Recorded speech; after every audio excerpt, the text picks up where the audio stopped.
आजाद की। क्योंकि जमाने का मामूल ये है, रफ्ता रफ्ता जैसे जैसे वक्त की धूल गुजरे वाकयात पे पड़ती जाती है, लोग भूल जाते हैं। हम इससे न जाने कितने ऐसे अफराद होंगे जिन्होंने अपने सरों से अपने वालिदैन का साया खो दिया है, और जिनके सरों से वालिदैन का साया उठ गया, खुदा उनके मज़लूमीन पे मग़फ़िरत और अपनी रहमत नाज़िल फरमाए। लेकिन जरा आप इंसाफ से बताएं कि अपने सर के खोए हुए साये का जिक्र हमने कब तक किया? किसी का बाप दुनिया से फौत कर गया, किसी की वालिदा दुनिया से इंतकाल कर गई, ज्यादा से ज्यादा 7 से 2 साल हम याद रखते हैं। उसके बाद जैसे जैसे वक्त की धूल, वक्त की गर्द उस पर बढ़ती है, हम भूल जाते हैं। लेकिन ये गमे हुसैन में ऐसा क्या असर था? साल 2 साल नहीं, 1400 सालों से जिस तरोताजगी के साथ करबला के चकियल मैदान में सन 61 हिजरी में जो वाक़यात और हादसात रूनुमा हुए थे, आज भी उसी ताजगी के साथ हमारे सामने करबला खड़ी हुई है। सच है, दुनिया की वाहिद ऐसी कौम है कि अपने साल की इब्तिदा, अपने साल का आगाज हम रोके करते हैं। तो इतराज है कि भाई क्यों रोके करते हो? जमाना बीत गया, इतने साल गुजर गए, आखिर क्या याद करने की क्या जरूरत है? मेरे अजीजों, हम अपनी अक्लो खिरत से पूछें कि इस गुज़िश्ता वाक़यात को आया सच में याद करना चाहिए कि नहीं करना चाहिए? क्या कोई ज़ी-शऊर इंसान, क्या कोई अक्लमंद इंसान, या क्या कोई साली सोच इस बात की तरफ हमें वादार करती है कि हाँ गुज़िश्ता वाक़यात याद रखने चाहिए या नहीं याद रखने चाहिए? हमारे दुनिया की नजर से देखते हैं मेरे अजीजों, दुनिया में जितने भी कोई बड़े वाक़े या कोई बड़ी तहरीक वजूद में आई है, उसको याद रखा गया।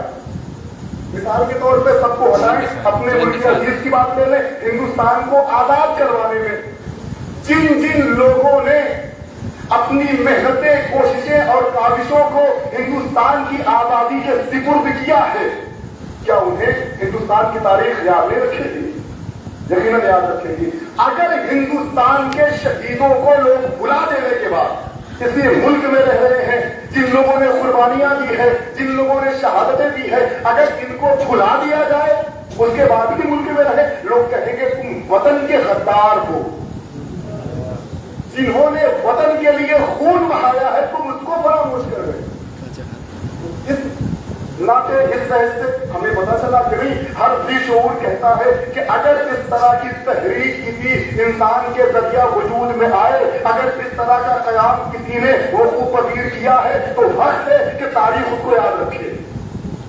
दुनियावी नुक्ते नज़र से हमने समझ लिया।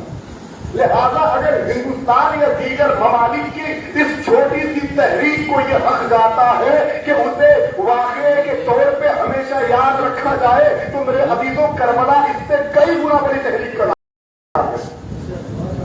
यकीनन करबला को भी हक है कि करबला याद रखी जाए। तो ये हुई ज़ी-शऊर इंसान की बात। अब जरा हम आगे दीन से पूछें, हम कुरान से देखें कि हाँ ज़ी-शऊर इंसान कह रहा है, बाफ़हम इंसान कह रहा है, बाअक्ल इंसान कह रहा है कि नहीं गुज़िश्ता वाक़यात या गुज़िश्ता सालिहात याद रखने चाहिए। चले ठीक है, हमने मान लिया, लेकिन आए हम कुरान से पूछें, आए हम इस्लाम से पूछें, क्या पुराने वाक़यात को याद रखना चाहिए? तो हम कुरान उठा के देखते हैं, जितने भी अंबिया, जितने भी औलिया और औलिया जिन्होंने इस्लाम की किसी भी तहरीक में हिस्सा लिया है, कुरान ने बाकायदगी से उसका जिक्र किया। और अगर कुरान में बाकी गुज़िश्ता अंबिया का जिक्र खुदावंद आलम ने तहरीर फरमाया है, तो इस बात का मुकम्मल जवाब है कि यकीनन करबला भी याद रखी जानी चाहिए। अभी ईद कुर्बान का बहुत ज्यादा दिन नहीं हुआ है, हज से भी लोग वापस आएंगे। सफा और मरवा के दरमियान इन्होंने वहां पे जनाबे हाजरा की याद मनाई हो, क्या कि सफा से लेके मरवा तक अपने बेटे की याद में, अपने बेटे की प्यास की तड़प में एक मां सफा से लेके मरवा तक का पैदल सफर कर रही थी। लिहाजा खुदावंद आलम ने इस आदत को, इस अदा को इस कदर उजागर करके कुरान में रखा कि हाजियों को हुक्म दे दिया कि हाजिरा की याद को जिंदा रखो। चूंकि यह एक तहरीक थी, चूंकि यह बेटे بیٹے کی محبت کی تڑپ ماں کو صفا سے مروا تک دوڑا رہی تھی، لہذا تم اس کو انجام دو، ہم تمہیں اس پر ثواب دیں گے۔ اگر تم نے اپنی زندگی میں اس عمل کو انجام نہیں دیا تم گنہگار ہو۔ اگر کسی ماں کے بچے سے متعلق تڑپ صفا سے لے کے مروا تک صحیح کو حج کا جز قرار دے سکتی ہے، تو میرے عزیزوں اگر روز عاشور حسین اصغر کو لے کے مقتل سے خیمے، خیمے سے مقتل آ رہے ہیں، نہ یہ حرام ہے، نہ یہ شرک ہے، نہ یہ بدعت ہے۔ احترام کریں محمد والے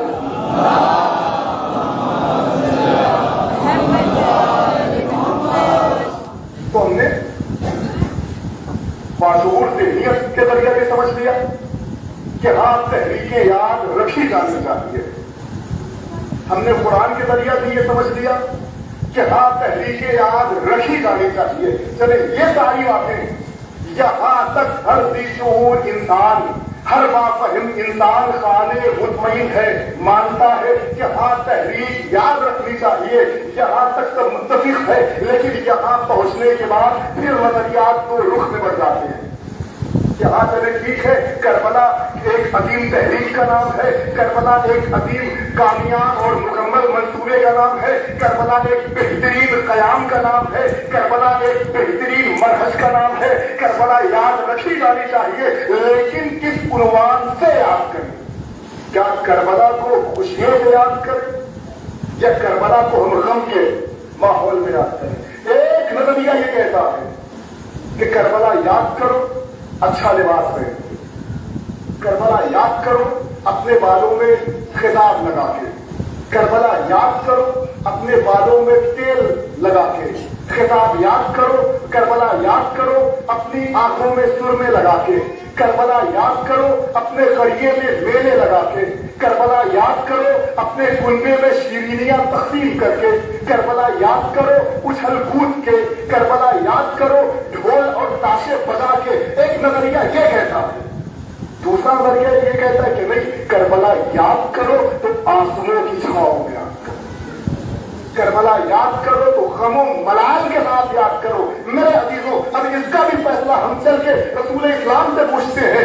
اگر کوئی ذی شعور انسان اس کا جواب نہیں دے پاتا تو ہم رسول اسلام کی خدمت میں جائیں گے، اے میرے آقا کربلا یاد رکھی جانی چاہیے، یہ تحریک زندہ رہنی چاہیے، یہ قیام تا ابد باقی رہنا چاہیے، یہ منہج آخر انسان تک پہنچنا چاہیے، لیکن میرے آقا مسئلہ ہے کہ اس منہج کو یاد کیسے رکھا جائے؟ آیا اسے ہم خوشیوں کے ماحول میں یاد رکھیں؟ آیا اسے ہم رنج و حزن کے ماحول میں یاد رکھیں؟ میرے عزیزوں ہم نبی اکرم کی سیرت دیکھیں گے، اگر انہوں نے کربلا یا غم حسین کو تبسم بھرے ماحول سے یاد کیا ہے، یقیناً ہم خوشیوں سے یاد کریں گے کربلا، لیکن اگر رسول نے اسی ذکر کربلا یا ذکر شہادت حسین کو آنسوؤں کی چھاؤں میں یاد کیا ہے تو اب ہم پر لازم ہے کہ یہ سنت محمدی ہے کہ کربلا جب بھی یاد کی جائے تو انسان خود کو محزون بنا دے، اور نبی کے اس سیرت کو دیکھنے کے بعد بھی اگر کوئی کربلا یا شہادت حسین کو مسرت بھرے ماحول میں یاد کر رہا ہے، وہ کچھ بھی ہو جائے محب رسول نہیں ہو سکتا۔ اصطلاح پورے محمد والے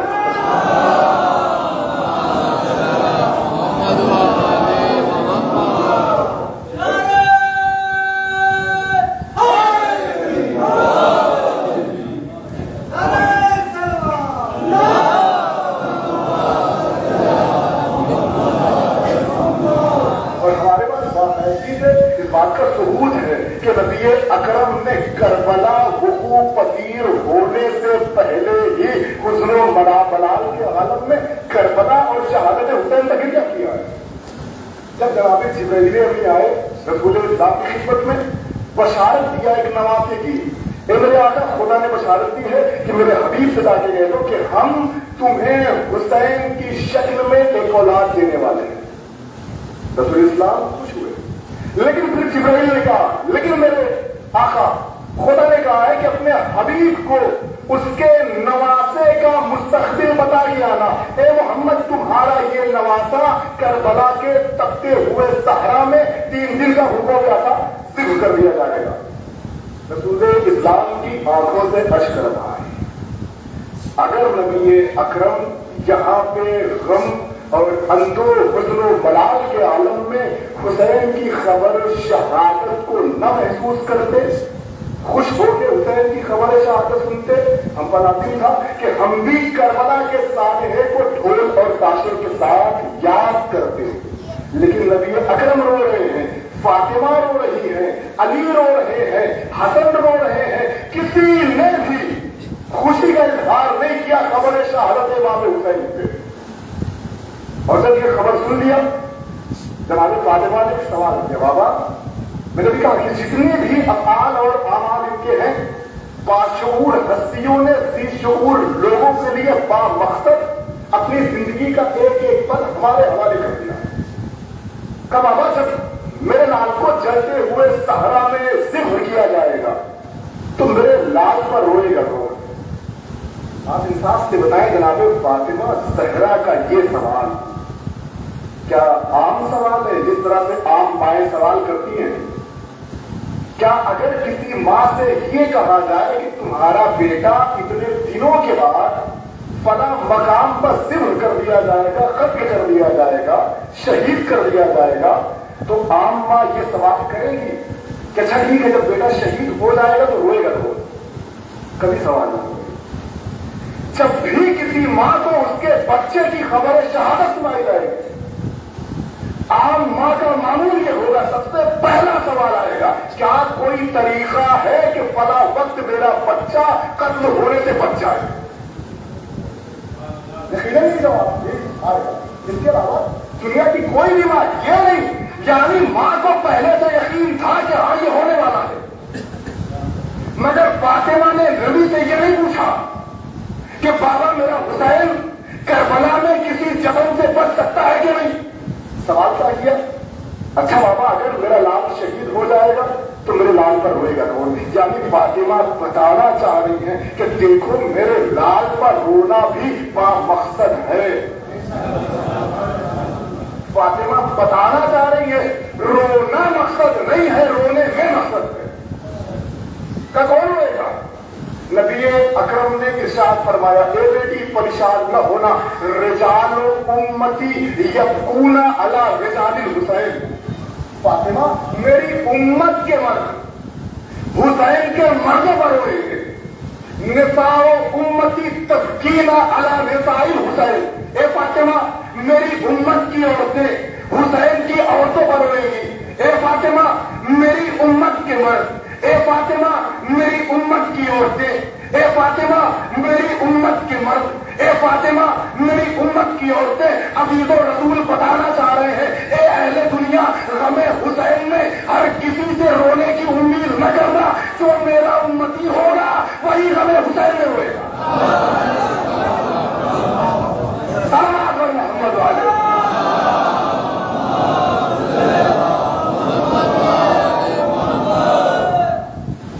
یہ متفقہ ہے جو رسول اللہ نے ارشاد فرمایا رجال امتی یبکون علی رجال الحسین۔ ایسا نہیں صرف شیعوں کے یہاں ہے، صحیح کی کتابوں میں بھی آپ کو یہ مل جائے گا کہ یہ کہا ہے اب تو کم از کم دنیا بھر کے مسلمانوں کو عقل کے ناخن لینا چاہیے کہ نبی بتا کے گئے ہیں کہ حسین پر وہی روئے گا جو ان کی امت والا ہوگا، کم از کم اب تو رو کے خود کو امت محمد میں شامل کر لو۔ فاطمہ نے پوچھا کون روئے گا میرے لال؟ دنیا کی عام ماؤں سے ہٹ کے سوال کیا ہے فاطمہ، اور نبی اکرم نے جواب بھی دیا ہے۔ فاطمہ نے عام سوال نہ کر کے خاص سوال کر کے پیغام دینا چاہا ہے کہ دیکھو اس رونا، یہ جو ہم رونے کا سوال پوچھ رہے ہیں، جو میرے لال پر رویا جائے گا، یہ رونا رونا بے مقصد نہیں ہوگا، با مقصد ہوگا۔ ہر عزادار کے رونے میں مقصد ہوگا، ہر عزادار کے آنسوؤں میں مقصد ہوگا۔ میں نے یہاں رونے کا ذکر کر کے تا ابد انسانیت کو ایک پیغام دیا ہے۔ ہاتھوں کو جوڑ کے سوال کروں گا، اے شہزادی آخر رونے کا سوال کرنے کی کیا ضرورت ہے؟ اے بی بی فاطمہ زہرا آپ نے یہ سوال کیوں کر لیا؟ بابا روئے گا کون؟ اے فاطمہ آپ کہہ رہی ہیں کہ رونے میں مقصد ہے، اے شہزادی آخر ہم کو بھی تو بتا دیں کہ مقصد کیا ہے رونے میں؟ یہ سوال بنتا ہے، اور جب ہم سوال کریں گے تو بعید نہ ہو ممکن ہے فاطمہ زہرا کا جواب آئے کہ میں اس لیے سبق بتانا چاہ رہی ہوں کہ سنو رونے میں مقصد ہے، رونے میں مقصد ہے۔ اے بی بی مقصد کیا ہے؟ کہا جب میرے بابا کی وفات ہوگی اس کے بعد دنیا کے لوگ یہ کہیں گے کہ فاطمہ محمد کی اکلوتی بیٹی نہیں ہے، فاطمہ کے علاوہ بھی محمد کی بیٹیاں ہیں، کیونکہ کل مجھے اپنے بابا پر رونا ہے، کل مجھے میرے گھر سے نکالا جائے گا، کل میں جنت البقیع میں جا کے جس پیڑ کے نیچے بیٹھ کے اپنے بابا پر روں گی اس پیڑ کو کاٹ دیا جائے گا۔ آج میں بامقصد رونے کا سوال کر کے بتانا چاہتی ہوں کہ دیکھو وفات محمد کے بعد اگر فاطمہ کے علاوہ محمد کی کوئی اور بھی بیٹی ہوگی اس کے گھر سے بھی آوازیں گریہ بند ہوگی۔ اگر وفات محمد کے بعد کسی اور کے گھر سے رونے کی آواز نہ آئے تو تم سمجھ لینا کہ فاطمہ اپنے باپ کی اکلوتی بیٹی ہے۔ اور میرے عزیزوں وہی ہوا، سوالات بڑے تھے، بڑے شکوک اور شبہات لوگوں نے لائے تھے تاریخ اور روایتوں میں، بڑے پیسے دے کے قلمکاروں کو خریدا گیا تھا، لیکن جناب فاطمہ زہرا نے اپنے با مقصد سوال، اپنے با مقصد گریے سے اہل دنیا پہ حیا کر دیا۔ کہا اے اہل دنیا اگر محمد کی فاطمہ کے علاوہ کوئی اور بھی بیٹی ہوتی تو یقیناً بیٹا ایک مرتبہ روئے نہ روئے سمجھ میں آتا ہے، لیکن دنیا کی کوئی ایسی بیٹی نہیں ہوگی کہ باپ کا سایہ سر سے اٹھ جائے بیٹی خاموش رہ جائے۔ سلام پڑھے محمد والے۔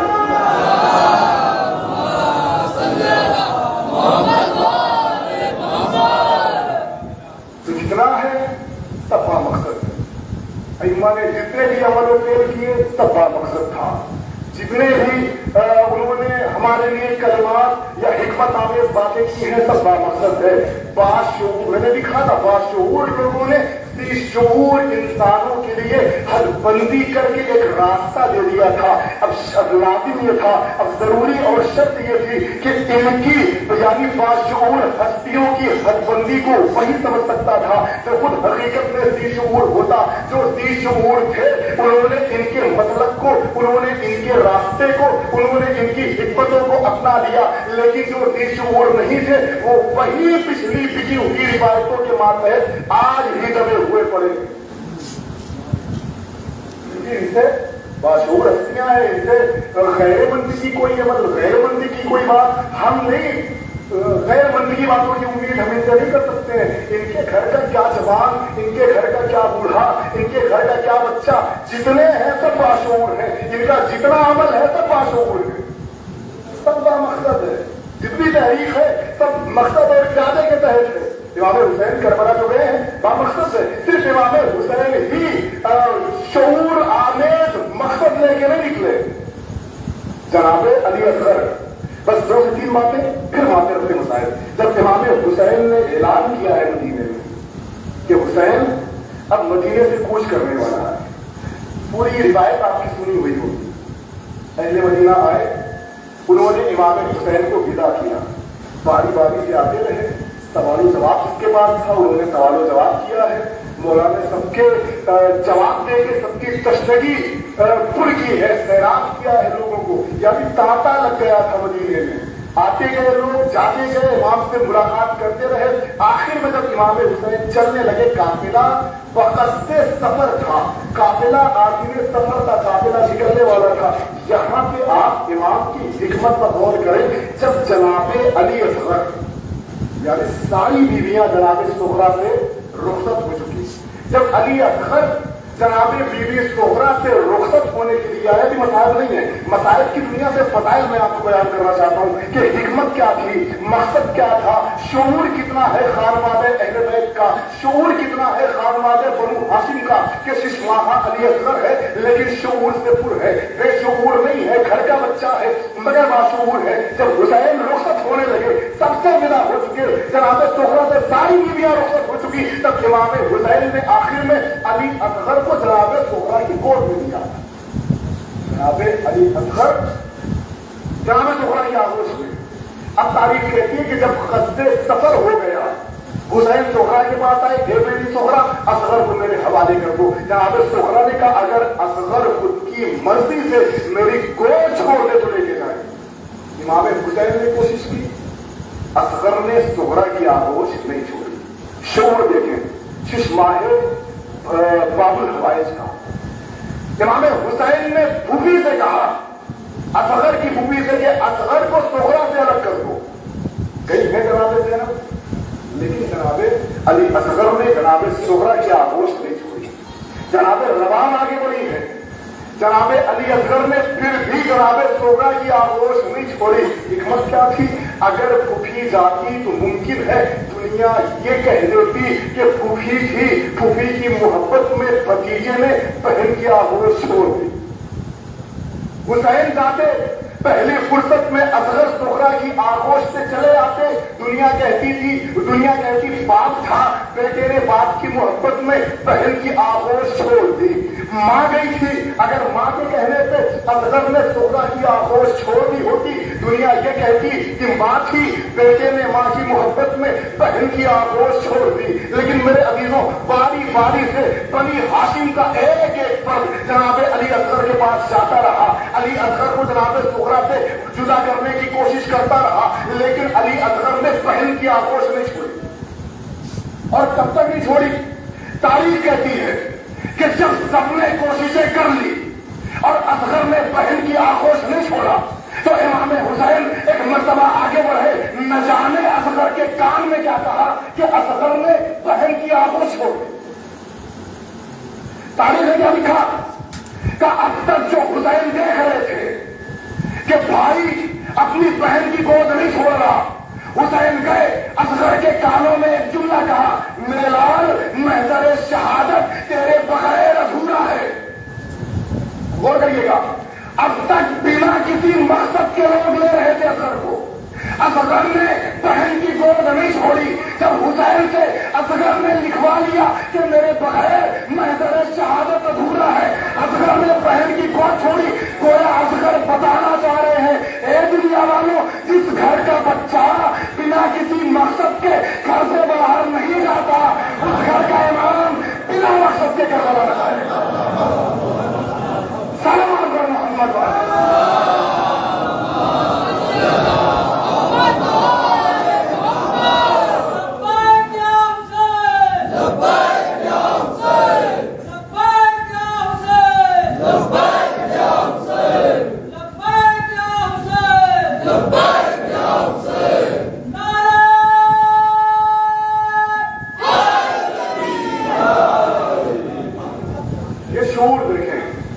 बनु हाशिम के बच्चे हैं, लेकिन बिना किसी मकसद तक असगर ने अपनी बहन की गोद नहीं छोड़ी। यानी असगर बता रहे हैं कि मैं शिशमाहा हूं, मैं उस काबिल नहीं हूं कि अपने कदमों से मैं सफर करबला तय कर सकूं, मैं उस काबिल नहीं हूं कि मैं अपने कदमों से जमीन का रास्ता तय कर सकूं, मैं उस काबिल नहीं हूं कि खुद की मर्जी से मैं खुद को यहां से वहां पहुंचा सकूं। लेकिन फिर भी मैं इतना बाशऊर हूं कि बगैर किसी मकसद के मैं घर से बाहर नहीं जा रहा हूं। अगर मैं किसी मकसद के बिना घर से बाहर नहीं जा रहा हूं, मेरा बाबा हुसैन इमाम वक्त है, मेरा बाबा हुसैन भी बिना किसी मकसद के आज़िम करबला नहीं हो सकता। आखिर में जनाब अली असगर ने बहन सुगरा की आगोश छोड़ी। और मेरे अजीजों, पूरी रिवायत आपको पता है, जनाब सुगरा अकेली वाहिद गुजार कि जो उम्र भर अपने खानवादे को देखने के लिए तड़पती है। बड़ी कोशिशें की है जनाब सुगरा ने, बड़ी मुरादें मांगी है, बड़ी मन्नतें मांगी है, मुझे नहीं पता। जैसे हमारे यहाँ होता है कि कोई रिवायत नहीं है, मैं अपना एक एहसास पेश करता हूँ कि हमारे यहाँ किसी को अपनी कोई दुआ कबूल करवानी होती है, जितना जतन हो सकता है वो करता है। अम्मी युजीब का न जाने कितना दिल करता है, क्या पता जनाब सुखरा ने न जाने कितनी मरतबा अम्मी युजीब का जिक्र किया होगा। पालने वाले मेरी मुराद पूरी करते हैं। ये पालने वाले मैं अपने भैया को देखना चाहती हूँ, ये पालने वाले मैं अपने खानवादे को। जनाब सुखरा की तरफ सुनत नहीं गया। जनाब सुखरा के लिए बयान ये किया जाता है कि जब काफिला मदीने को छोड़ के करबला चला गया, क्योंकि अली अकबर ने कहा था बहन मैं अपनी शादी में तुझे जरूर बुलाऊंगा।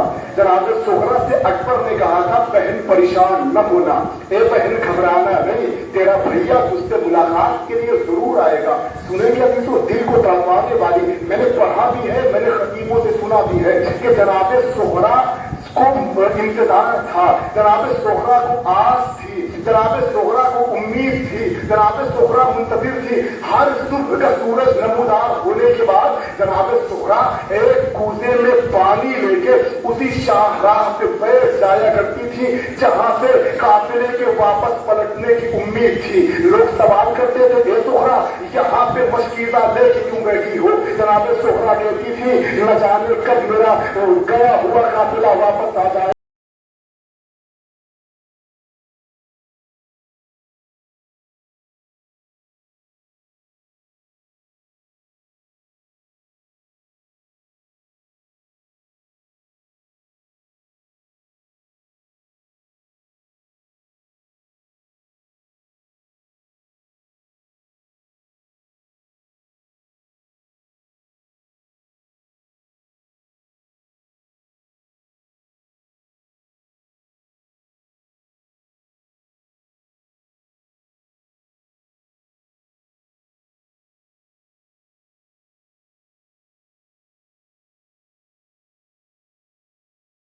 तुम्हारे बगैर नहीं रह पाएगी, बाबा से सिफारिश कर दो कि मुझे भी अपने साथ ले चले। हुसैन के पास गई, ए बाबा अगर आपको ये लगता है कि सुहरा बीमार है, आपके सफर में दुश्वारी होगी, तो सुहरा आपसे वादा करती है सुहरा अपने मर्ज को बर्दाश्त कर लेगी, सुहरा अपनी बीमारी की दुश्वारियों को सह लेगी, आपसे शिकवा न करेगी। ए बाबा अगर कजावों में जगह नहीं है तो जिस ऊंट के कजावों पे हमारे घर की कलीजें जा रही है, सुहरा को उस सवारी में बिठा देना।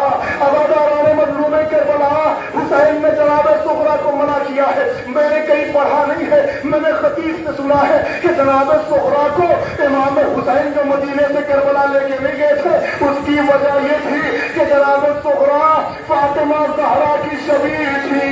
जनाब सुहरा के शक्ल सूरत चाल ढाल जनाब फातिमा ज़हरा से मिलती थी। हुसैन को ये गवारा नहीं था मेरी माँ की शबीह तैयार बदयार कूफा शाम में खिलाई जाए। जज़ाकल्लाह सुहरा आई है, सिफारिश करती रही, लेकिन जनाब सुहरा जो करबला न जा सकी। जनाब सुहरा ने देखा कि काफिला जाने लगा है। एक मरतबा जनाब सुहरा ने काफिले को रोका है, अली अकबर को बुलाए, भैया कुछ देर के लिए मेरे पास आ जाओ। जनाब अली अकबर अपने सवार से उतर के जनाब सुहरा के पास आए। अभी तो जनाब सुहरा ने अपने भैया को वही जमीन पर खड़ा किया है, अपने हुजरे में गई, एक तश्त लेके आई है, उस तश्त में कुछ खाक थी। जनाब सुहरा खाक भरा तश्त लेके आई, अली अकबर के कदमों के सामने रखा। ए भैया अपने कदम इस खाक पर रख दो। अकबर ने अपना कदम तश्त भरी खाक भरी तश्त पर रखा। एक सवाल किया, ए बहन आखिर ये क्या सबब है? सुहरा कहती है ए भैया जब करबला चले जाओगे तुम्हारी आस सताएगी, इसी निशाने कदम को सुहरा देख लिया करेगी। मेरा इंतजार मुझे